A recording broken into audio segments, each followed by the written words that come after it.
Hello, on va voir comment configurer les groupes de sécurité du réseau ou les NSG en utilisant le portail Azure.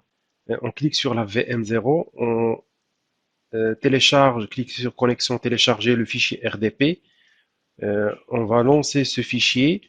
On va voir que il va échouer puisque même si il n'y a pas de NSG, vu que l'adresse IP qu'on a créée c'est du type standard, il nécessite un NSG pour se connecter du fait que il bloque la connexion, donc c'est échoué. Donc ce qu'on va faire, on va créer un NSG, Network Security Group, Network Security Group. On va le créer, on va le nommer avec AZ. Et bien sûr, on va le mettre dans le ressource groupe 4. On va coller le nom. On va cliquer sur créer, créer le NSG. Bien évidemment, lorsqu'on va créer, on va créer une rules ou une règle au niveau du NSG qui autorise le 3389, c'est le port du protocole RDP.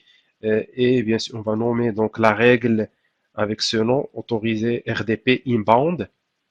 Bien évidemment, c'est tout ce qui est inbound, c'est entrant. Donc, on clique sur Go, inbound.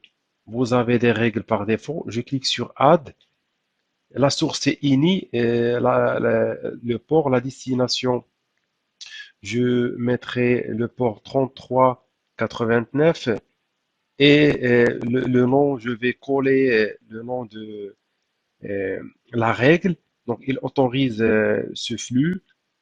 Donc, ce que je vais faire, ce NSG, il va être assigné aux cartes réseau. Donc, je vais cliquer sur Network Interface Associate.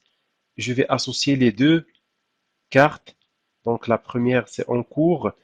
Et puis, je vais ajouter la deuxième carte réseau du, euh, du, de la deuxième machine. Donc, voilà, ça va prendre quelques secondes qu'il il va s'ajouter.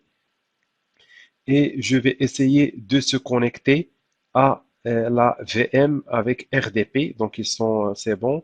Ce que je vais faire, je vais cliquer sur machine virtuelle, la première machine, télécharger le fichier, connecter RDP, télécharger, c'est déjà donc le cas, et on va voir qu'il va prompter ou demander l'utilisateur mot de passe que je vais récupérer du lab. Voici le mot de passe qui a été créé et l'utilisateur c'est student.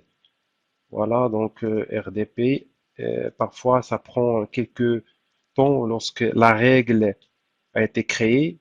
Donc, on va refaire et en parallèle, on teste sur l'autre machine virtuelle aussi, 1, pour tester la connexion, télécharger les deux fichiers. Vous avez donc les deux fichiers. On va lancer. Vous avez student et le mot de passe que je vais renseigner. Je clique sur continuer. Bien évidemment, il s'est connecté à la VM en RDP suite à la règle qu'on vient de créer. Donc voilà, vous pouvez utiliser le NSG pour autoriser des flux inbound ou outbound.